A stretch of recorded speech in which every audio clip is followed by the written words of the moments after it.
Dis-moi Bruno, comment s'est transmis l'Évangile? La première transmission de l'Évangile, elle a eu lieu par oral. Ce sont les apôtres qui ont tout simplement témoigné de ce qu'ils avaient vécu avec Jésus.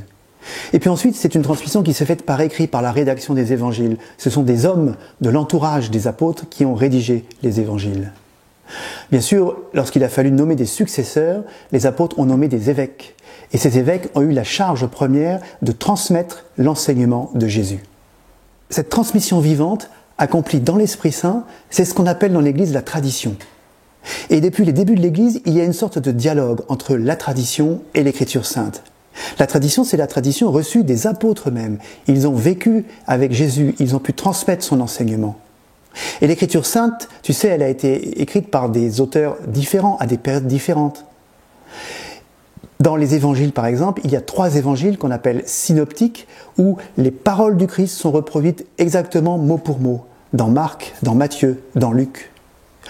Tout se passe comme si on avait voulu transmettre ce dépôt précieux de la foi en transmettant les paroles de Jésus.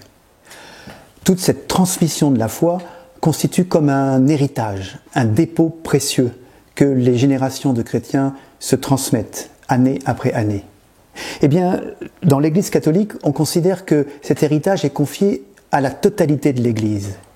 Cet héritage, il est confié au magistère de l'Église. Le magistère de l'Église, c'est l'enseignement. C'est le pape, les évêques, tous ceux qui participent à l'enseignement des vérités de la foi.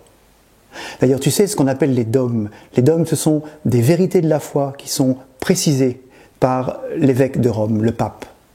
Ce sont un peu comme des lumières qui éclairent notre chemin de foi. Mais parallèlement à cet enseignement dont l'Église a la responsabilité, eh bien, chaque chrétien, chaque baptisé a aussi sa responsabilité dans l'intelligence de la foi. Et puis, il y a ce que l'on appelle le sens surnaturel de la foi. Tous les baptisés ont une part dans la transmission, dans la compréhension de la foi. On peut dire qu'il y a une croissance dans l'intelligence de la foi au cours de l'histoire de l'Église.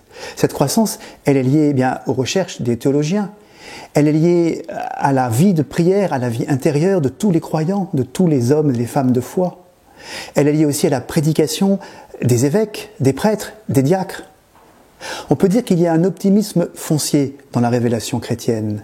Les chrétiens savent qu'ils ont part au mystère de la foi, qu'ils peuvent arriver à l'éclaircir par l'intelligence de la foi. Et cela, ça change tout.